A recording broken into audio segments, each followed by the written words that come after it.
Az olmayıb səndən ötürü darıxdığım. Son təsəllim olub ki, bəxtiyarsan. Sağsan, varsan. Mənim kimi durmamsan, illərin yol ayrıcında, ayrılığı dadmamsan. Həsrət zülmü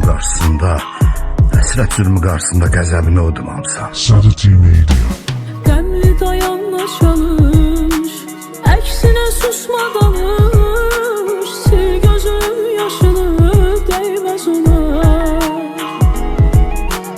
Ona sən nələr etdin, ömrünü hədər etdin.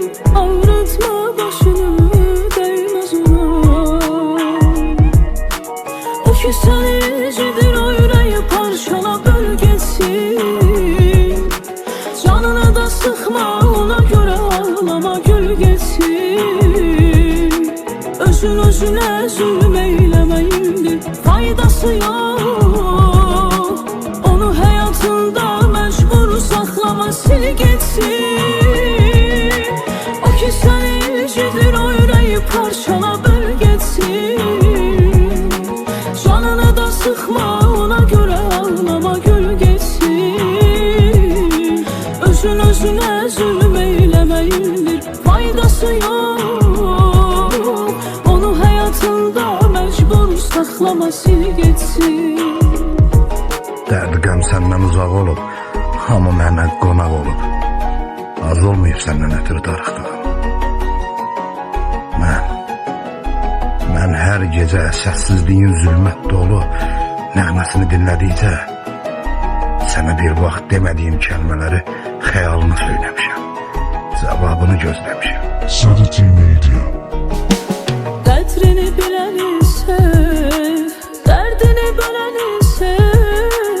Halına yalan olsun, çox sevsin.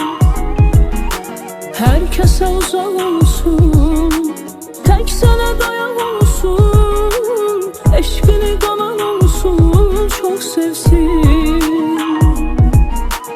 O ki səni incidir, o ürəyi parçala böl geçsin. Canını da sıkma, ona göre ağlama, gül geçsin. Özünə zulm eyləməyindir, faydası yok. Onu həyatında məcbur saxlama, sil geçsin. O ki səni incidir, o ürəyi parçala böl geçsin. Canını da sıkma, ona göre ağlama, gül geçsin. Özünə zulm eyləməyindir, faydası yok.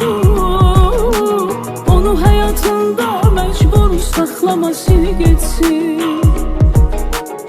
Dilsiz xəyal, cansız xəyal, bütün gecə lal olub lal. Az olmayıb səndən ötürü darıxdığım. Sən mənə bəxş eyləmsən təkliyimi. Bəlkə qanım qaralardı, bəlkə biraz xoşbəxtliyin azalardı. Bilsəydim bu illərdə sənsiz nələr çəkdiyimi,